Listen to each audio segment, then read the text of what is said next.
दोस्तों, यूरोप का इंजन कहे जाने वाले जर्मनी के चांसलर ओलाफ भारत की यात्रा पर आए हैं, जिसको लेकर बताया जा रहा है कि जर्मनी भारत को अपनी सबसे किलर सबमरीन बेचना चाहता है। वहीं स्पेन भी चाहता है कि भारत को सबमरीन बेची जाए। लेकिन दोस्तों, जहां जर्मनी भारत के साथ एक डील के लिए पीछे पड़ा है, वही भारत ने अब स्पेन के साथ एक बड़ी डील कर ली है, जिससे अमेरिका और चीन बौखला गए हैं। पर सवाल यह है कि आखिर भारत स्पेन के बीच क्या डील हुई है और भारत स्पेन के साथ मिलकर अब क्या बनाने जा रहा है। आइए जानते हैं आज की इस वीडियो में।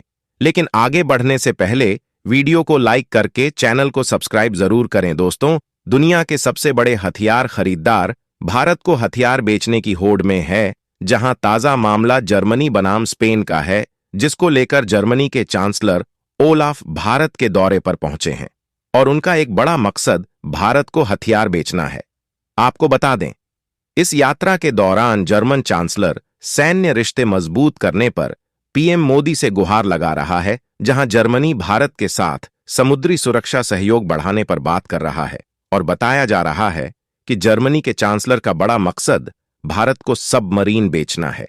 लेकिन हैरानी वाली बात यह है कि जर्मनी जिस सबमरीन डील पर नजरें गड़ाए बैठा है, उस पर एक अन्य यूरोपीय देश स्पेन की भी नजर है। आपको बता दें, भारत कई साल से प्रोजेक्ट 75 के तहत 6 state of the art conventional submarines खरीदना चाहता है, जो एयर इंडिपेंडेंट प्रोपल्शन यानी कि एआईपीडीएम और स्पेन दोनों ही दावा ठोक रहे हैं।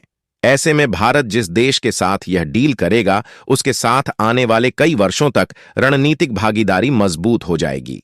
यहां जर्मनी की कंपनी टीकेएमएस ने भारत की सरकारी company Mazagon Dock Ship Builders के साथ इस मेगा कॉन्ट्रैक्ट के लिए गठजोड़ बनाया है, जबकि इससे पहले जर्मनी की कंपनी ने भारत से दूरी बना रखी थी, क्योंकि उसके पास बहुत ज्यादा ऑन ऑर्डर है।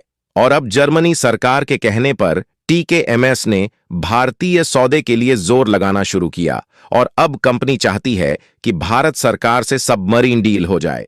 टीकेएमएस ने अपनी एआई तकनीक को इंडियन नेवी के फील्ड ट्रायल के दौरान दिखाया था। पर दिक्कत यह है कि भारतीय नौसेना को बड़ी सबमरीन चाहिए, लेकिन जर्मनी की टाइप 214 पनडुब्बी छोटी है।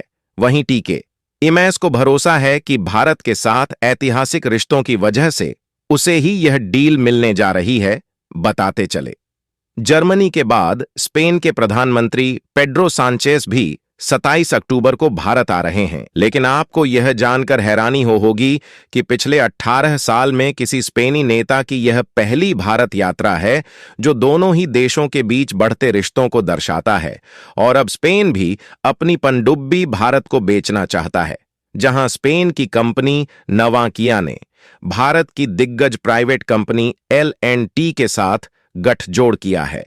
खास बात यह है कि नवांटिया की पनडुब्बी भी AIPA है। यहां पर कंपनी का कहना है कि उसकी पनडुब्बी साल 2026 तक पूरी तरह से तैयार हो जाएगी। इसलिए दोनों ही देश भारत सरकार के साथ डील करना चाहते हैं। एक्सपर्ट का कहना है कि दोनों ही यूरोपीय नेताओं की यात्रा यह दिखाती है कि वे भारत के साथ रक्षा संबंध मजबूत करना चाहते हैं। और भारतीय नौसेना ने दोनों ही देशों की EIP तकनीक का टेस्ट कर लिया है। बस अब सरकार को अंतिम फैसला लेना है। और अगर आपको नहीं पता तो बता दें, स्पेन के राष्ट्रपति की यह यात्रा 18 साल बाद हो रही है और इस यात्रा के दौरान राष्ट्रपति सांचेस पीएम मोदी के साथ प्रतिनिधिमंडल स्तर की वार्ता करेंगे।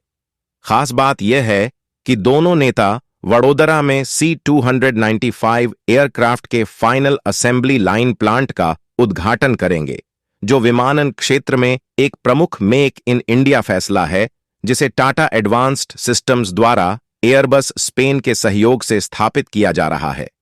दोस्तों, राष्ट्रपति सांचेस की यह यात्रा हमारे द्विपक्षीय संबंधों के संपूर्ण पहलुओं की समीक्षा करने और व्यापार और निवेश, IT नवाचार, बुनियादी ढांचे, नवीकरणीय ऊर्जा, रक्षा और सुरक्षा, फार्मा, एग्रोटेक और बायोटेक, संस्कृति और पर्यटन सहित विभिन्न क्षेत्रों में साझेदारी को और गहरा करने का अवसर होगा।